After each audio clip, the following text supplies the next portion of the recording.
आसा महला पंजवा।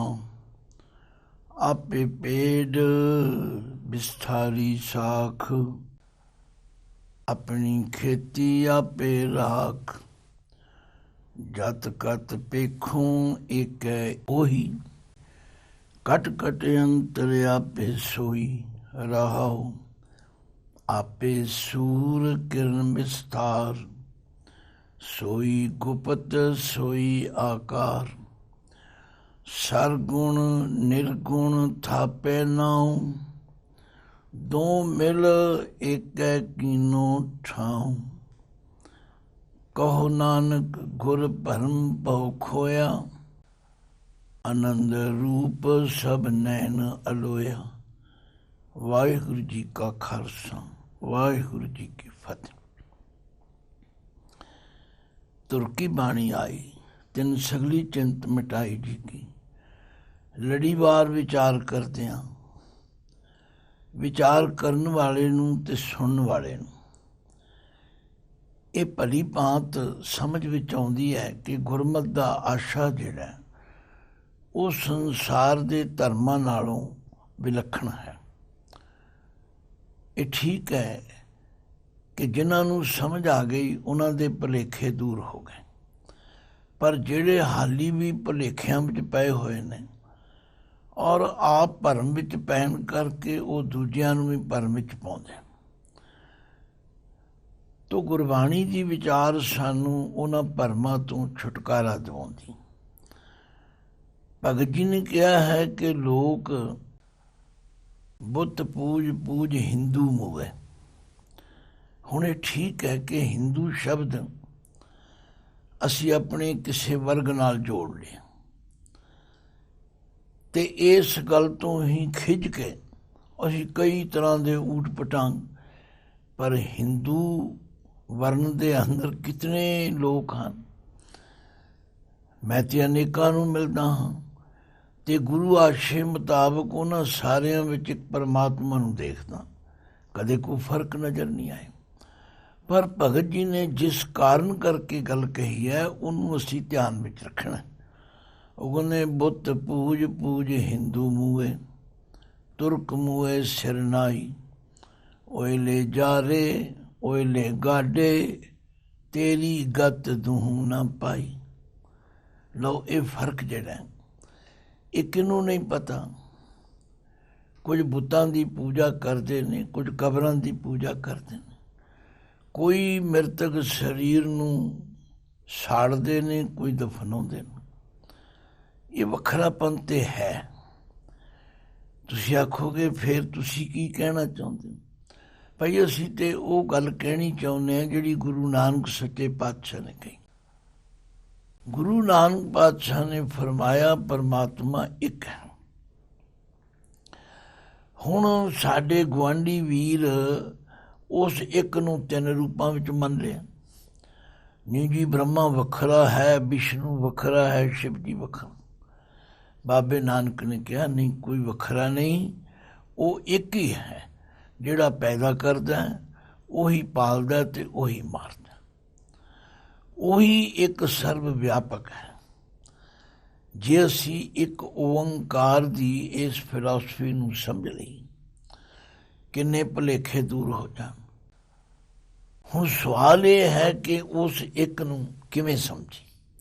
ਲਓ ਗੁਰੂ ਅਰਜਨ ਦੇਵ ਪਾਤਸ਼ਾਹ ਫਰਮਾਉਂਦੇ ਨੇ, ਜਤ ਕਤ ਪੇਖੋਂ ਏਕੈ ਉਹੀ। ਹੁਣ ਇਹਦੇ ਅਖਰੀ ਅਰਥ ਸਮਝ ਲਓ। ਜਤ ਮੈਂ ਨਾ ਜਿੱਥੇ, ਕਤ ਮੈਂ ਨਾ ਕਿੱਥੇ। ਪੇਖੋਂ, ਹੁਣ ਬਹੁਤ ਸਾਰੇ ਵਿਦਵਾਨ ਇਹਨੂੰ ਪੇਖੋ ਕਹਿੰਦੇ ਨਹੀਂ। ਇਹ ਗੁਰੂ ਨਾਨਕ ਪਾਤਸ਼ਾਹ ਆਪਣੇ ਲਈ ਕਹਿ ਰਹੇ, ਇਹ ਗੁਰੂ ਅਰਜਨ ਦੇਵ ਜੀ ਆਪਣੀ ਅਵਸਥਾ ਕਹਿ ਰਹੇ। ਭਾਈ ਮੈਂ ਤੇ ਨਾ ਉਹਨਾਂ ਦਾ ਹਾਮੀ ਆ ਨਾ ਉਹਨਾਂ ਦਾ ਹਾਮੀ। ਮੈਨੂੰ ਤੇ ਪਰਮਾਤਮਾ ਸਭ ਜਗ੍ਹਾ ਇੱਕ ਨਜ਼ਰ ਆਉਂਦਾ। ਹੁਣ ਪੇਖੋਂ ਕਹਾਂਗੇ ਤੇ ਮੈਂ ਦੀ ਗੱਲ ਹੈ, ਫਸਟ ਪਰਸਨ ਦੀ ਗੱਲ ਹੈ। ਤੁਸੀਂ ਪੇਖੋ ਕਹੋ, ਤੁਸੀਂ ਵੇਖੋ। ਗੁਰਬਾਣੀ ਵਿੱਚੋਂ ਸੇਧ ਮਿਲਦੀ ਹੈ ਜਿੱਥੇ ਦੂਸਰਿਆਂ ਨੂੰ ਕੋਈ ਗੱਲ ਕਹੀ ਜਾਂਦੀ ਉੱਥੇ ਹਾਹੇ ਨੂੰ ਔਂਕੜ ਹੁੰਦਾ ਹੈ। ਜਿੱਥੇ ਆਪਣੇ ਆਪ ਦੀ ਗੱਲ ਹੈ ਉੱਥੇ ਊੜੇ ਨੂੰ ਔਂਕੜ ਹੈ। ਇਸ ਲਈ ਉਹਦਾ ਉਚਾਰਨ ਜਿੱਥੇ ਹਾਏ ਨੂੰ ਔਂਕੜ ਹੈ ਉੱਥੇ ਪੇਖੋ, ਅਤੇ ਜਿੱਥੇ ਊੜੇ ਨੂੰ ਔਂਕੜ ਹੈ ਪੇਖੋਂ। ਜਦੋਂ ਅਸੀਂ ਪੜ੍ਹਾਂਗੇ ਠੀਕ ਅਰਥ ਵੀ ਠੀਕ ਹੋਣਗੇ। ਜਦੋਂ ਸਾਡਾ ਉਚਾਰਨ ਗਲਤ ਹੋਵੇਗਾ ਅਰਥ ਵੀ ਗਲਤ ਹੋ ਜਾਂਦਾ। ਤੋ ਗੁਰੂ ਅਰਜਨ ਦੇਵ ਪਾਤਸ਼ਾਹ ਕਹਿੰਦੇ ਨੇ ਜਤ ਕਤ ਪੇਖੋਂ ਏਕੈ ਉਹੀ। ਜਿੱਧਰ ਕਿੱਧਰ ਮੈਂ ਦੇਖਦਾ ਮੈਨੂੰ ਇੱਕ ਉਹੀ ਨਜ਼ਰ ਆਉਂਦਾ। ਘਟ ਘਟ ਅੰਤਰ ਆਪੇ ਸੋਈ। ਹਰ ਘਟ ਦੇ ਅੰਦਰ ਉਹ ਆਪ ਹੀ ਬਿਰਾਜਮਾਨ। ਸ਼੍ਰੀ ਗੁਰੂ ਨਾਨਕ ਦੇਵ ਜੀ ਮਹਾਰਾਜ ਦਾ ਜੀਵਨ ਪੜ੍ਹ ਕੇ ਦੇਖੋ। ਮਹਾਰਾਜ ਸਾਰੇ ਧਰਮਾਂ ਦੇ ਕੇਂਦਰਾਂ 'ਤੇ ਗਏ ਔਰ ਸਭ ਧਰਮਾਂ ਦੇ ਕੇਂਦਰਾਂ 'ਤੇ ਜਾ ਕੇ ਇਹ ਸੰਦੇਸ਼ ਦਿੱਤਾ ਔਰ ਉਹ ਬਾਣੀ ਗੁਰੂ ਗ੍ਰੰਥ ਸਾਹਿਬ 'ਚ ਦਰਜ ਹੈ।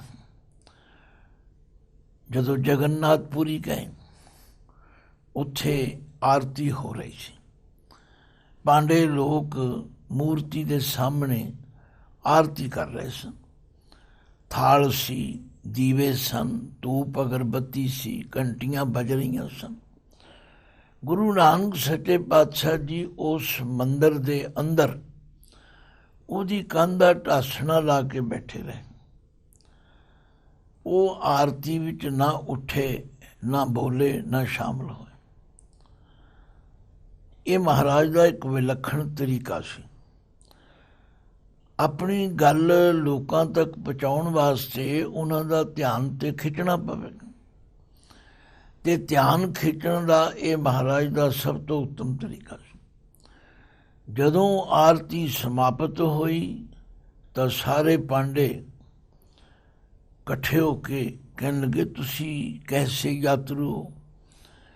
ਤੁਸੀਂ ਮੰਦਰ ਵਿੱਚ ਆਏ ਤੇ ਆਰਤੀ ਦੇ ਵਿੱਚ ਸ਼ਾਮਲ ਨਹੀਂ ਹੋਏ। ਗੁਰੂ ਨਾਨਕ ਦੇਵ ਪਾਤਸ਼ਾਹ ਨੇ ਬੜੇ ਪਿਆਰ ਨਾਲ ਕਿਹਾ, ਭਾਈ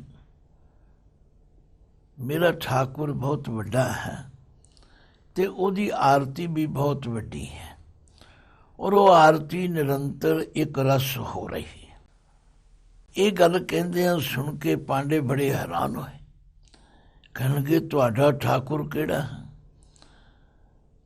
ਤੁਸੀਂ ਕਿਹਾ ਮੇਰਾ ਠਾਕੁਰ ਬਹੁਤ ਵੱਡਾ ਹੈ, ਉਹਦੀ ਆਰਤੀ ਬਹੁਤ ਵੱਡੀ ਹੈ ਔਰ ਉਹ ਆਰਤੀ ਨਿਰੰਤਰ ਇੱਕ ਰਸ ਹੋ ਰਹੀ ਹੈ।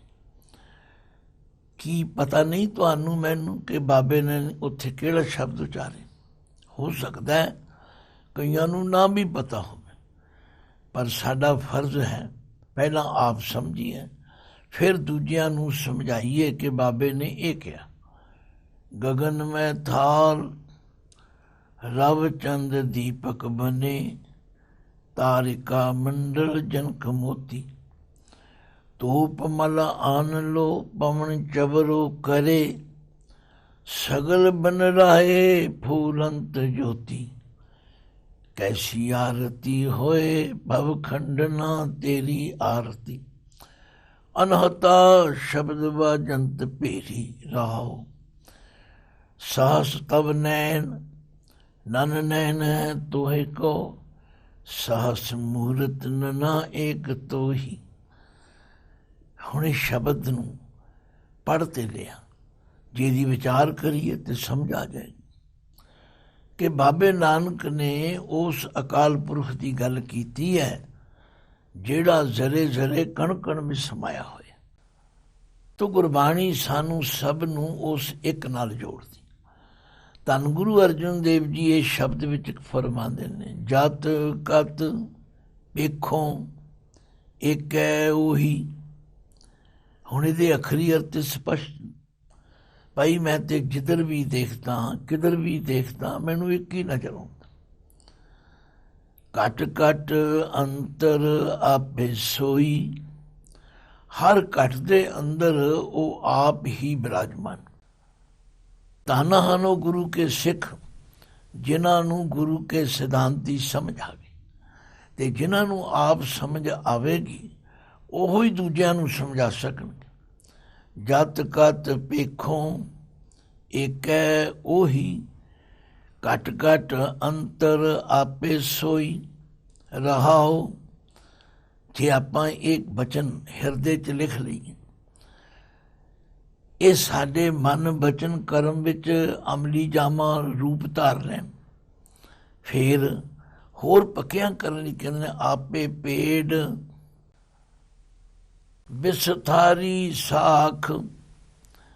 ਉਹ ਪਰਮਾਤਮਾ ਆਪ ਹੀ ਪੇੜ, ਪੇੜ ਆਮ ਸ਼ਬਦ ਅਸੀਂ ਦਰਖਤ ਲਈ ਵਰਤਦੇ, ਪਰ ਦਰਖਤ ਦਾ ਇੱਕ ਤਣਾ ਹੁੰਦਾ, ਮੁੱਢ ਹੁੰਦਾ, ਉਸ ਮੁੱਢ ਵਿੱਚੋਂ ਹੀ ਫਿਰ ਵੱਡਾ ਦਰਖਤ ਬਣਦਾ, ਟਹਿਣੀਆਂ ਨਿਕਲਦੀਆਂ ਨੇ, ਸ਼ਾਖਾ ਨਿਕਲਦੀਆਂ ਨੇ।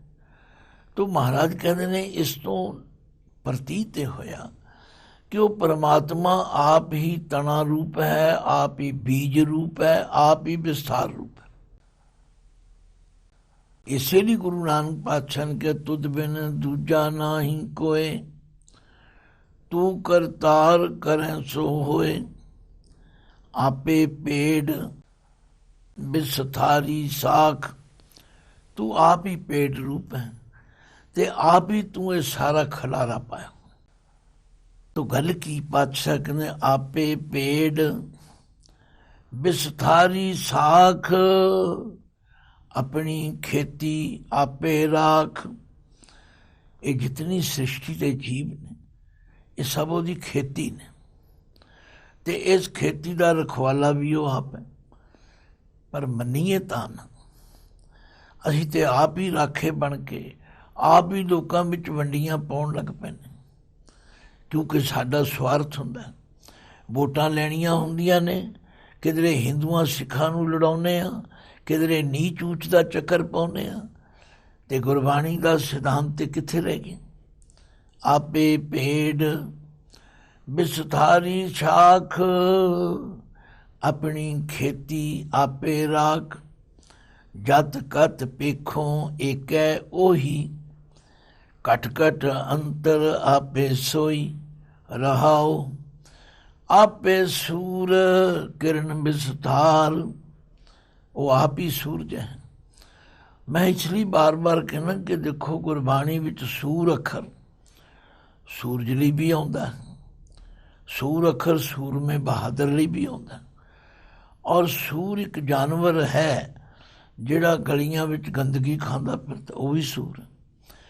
ਇਹ ਸਾਨੂੰ ਧਿਆਨ ਦੇਣਾ ਪਵੇਗਾ ਕਿ ਇੱਥੇ ਸੂਰ ਦਾ ਕੀ ਮਤਲਬ। ਇੱਥੇ ਨਾ ਸੂਰਮੇ ਦੀ ਗੱਲ ਹੈ, ਨਾ ਉਸ ਸੂਰ ਦੀ ਗੱਲ ਹੈ, ਤੇ ਸੂਰਜ ਦੀ ਗੱਲ ਹੈ। ਆਪੇ ਸੂਰ ਕਿਰਨ ਵਿਸਥਾਰ, ਆਪ ਹੀ ਉਹ ਸੂਰਜ ਰੂਪ ਹੈ ਤੇ ਆਪ ਹੀ ਕਿਰਨਾ ਰੂਪ ਹੈ। ਇਹ ਜਿਤਨਾ ਵਿਸਥਾਰ ਖਲਾਰਾ ਹੈ ਇਹ ਵੀ ਉਹਦਾ ਆਪਣਾ ਹੀ। ਸੋਈ ਗੁਪਤ ਸੋਈ ਆਕਾਰ, ਉਹੀ ਪਰਮਾਤਮਾ ਗੁਪਤ ਰੂਪੀ ਹੈ ਤੇ ਆਕਾਰ ਰੂਪੀ। ਦੇਖੋ ਜਿਸ ਤਰ੍ਹਾਂ ਬੀਜ ਬੀਜਣ ਤੋਂ ਪਹਿਲਾਂ ਬੀਜ ਹੈ, ਪਰ ਜਦੋਂ ਅਸੀਂ ਉਸ ਬੀਜ ਨੂੰ ਬੀਜਦੇ ਹਾਂ ਫਿਰ ਉਸ ਬੀਜ ਵਿੱਚੋਂ ਕੀ ਕੁਝ ਨਿਕਲਦਾ। ਉਹੀ ਬੀਜ ਜਦੋਂ ਮੌਲਦਾ ਹੈ ਉਹਦੇ ਵਿੱਚੋਂ ਕੋਂਪਲ ਨਿਕਲਦੀ ਹੈ, ਪੱਤੇ ਬਣਦੇ ਹਨ, ਦਰਖਤ ਬਣ ਜਾਂਦਾ, ਫੁੱਲ ਬਣ ਜਾਂਦੇ ਨੇ, ਫਲ ਲੱਗ ਜਾਂਦੇ ਨੇ। ਹੁਣ ਪਹਿਲਾਂ ਉਹ ਗੁਪਤ ਸੀ, ਹੁਣ ਉਹ ਪ੍ਰਗਟ ਹੋ ਗਿਆ। ਬਾਣੀ ਵਿੱਚ ਹਰ ਗੱਲ ਸਮਝਾਈ, ਆਖਿਆ ਬੀਜ ਬੀਜ ਦੇਖਿਓ ਬਹੁ ਪ੍ਰਕਾਰਾਂ, ਫਲ ਪਾ ਕੇ ਤੇ ਏਕ ਅੰਕਾਰਾਂ। ਸਾਹਸ ਘਟਾ ਮੈਂ ਏਕ ਆਕਾਸ਼, ਘਟ ਫੂਟੇ ਤੇ ਉਹੀ ਪ੍ਰਗਾਸ। ਆਪੇ ਸੂਰ ਕਿਰਨ ਵਿਸਥਾਰ, ਸੋਈ ਗੁਪਤ ਸੋਈ ਆਕਾਰ। ਲਓ ਹੁਣ ਪਾਤਸ਼ਾਹ ਨਿਰਣਾ ਕਰਦੇ, ਸਰਗੁਣ ਨਿਰਗੁਣ ਥਾਪੈ ਨਾਉ। ਇਹ ਜਿਹੜੇ ਦੋ ਗੁਣ ਰੱਖੇ ਗਏ ਨੇ, ਇਹ ਜਿਹੜੇ ਨਾਮ ਰੱਖੇ ਗਏ ਨੇ, ਸਰਗੁਣ ਤੇ ਨਿਰਗੁਣ। ਜੇ ਪਰਮਾਤਮਾ ਸਾਰਿਆਂ ਵਿੱਚ ਵਿਆਪਕ ਹੈ ਤਥਾ ਮਾਇਆ ਦੇ ਤਿੰਨ ਗੁਣਾਂ ਵਿੱਚ ਵਰਤ ਰਿਹਾ ਤੇ ਸਰਗੁਣ ਹੈ, ਤੇ ਜੇ ਮਾਇਆ ਦੇ ਤਿੰਨ ਗੁਣਾਂ ਤੋਂ ਰਹਿਤ ਹੈ ਤੇ ਨਿਰਗੁਣ ਹੈ। ਇਸ ਲਈ ਗੁਰਬਾਣੀ ਨੇ ਸਾਡੇ ਭੁਲੇਖੇ ਦੂਰ ਕੀਤੇ। ਆਖਿਆ ਨਿਰਗੁਣ ਆਪ सरगुण भी ओही, कला धार जिन सगली मोही। अपने चरित प्रभ आप बनाए, अपनी कीमत आपे पाए। हर बिन दूजा नाही कोय, सर्व निरंतर एको सोए। आपे बीना आपे दाना, आपे गहर गंभीर सुजाना। वो आप ही पार ब्रह्म, आप ही परमेश्वर, आप ही गोविंद रूप है। तो सरगुण निर्गुण थापै नाऊ, दो मिल एक कीनो ठाऊं। भाई इन्हां दोहां ने मिल के एक कीनो ना एक ही टिकाणा बनाया है। सरगुण भी उत्थे ही है, निर्गुण भी उत्थे ही है, ये कोई वखरा नहीं। एक रूप सगलो पासारा,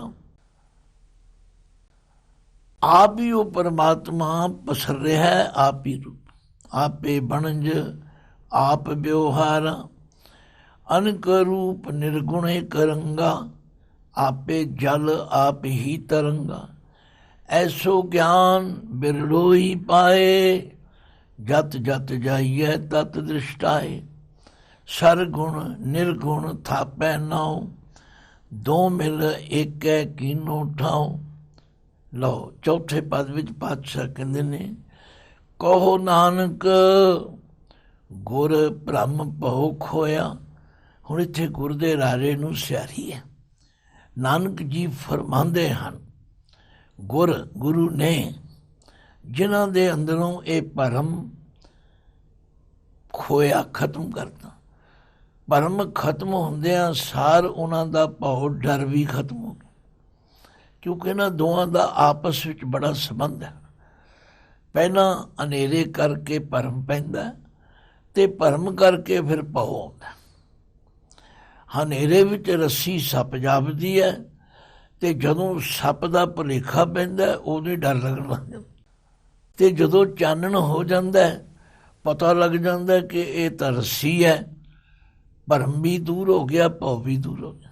कहो नानक गुर भरम भौ खोया, आनंद रूप सब नैन अलोया। फिर वो आनंद रूप परमात्मा, देखो इत्थे आनंद ऐड़ा नन्ना ददा मुक्ता। आनंद रूप, रूप दे पप्पे नूं औंकड़, वो आनंद रूप परमात्मा सब नैन अलोया, सारी थाई अखां दे नाल नज़र आउण लग पिया। वाहिगुरू जी का खालसा, वाहिगुरू जी की फतेह।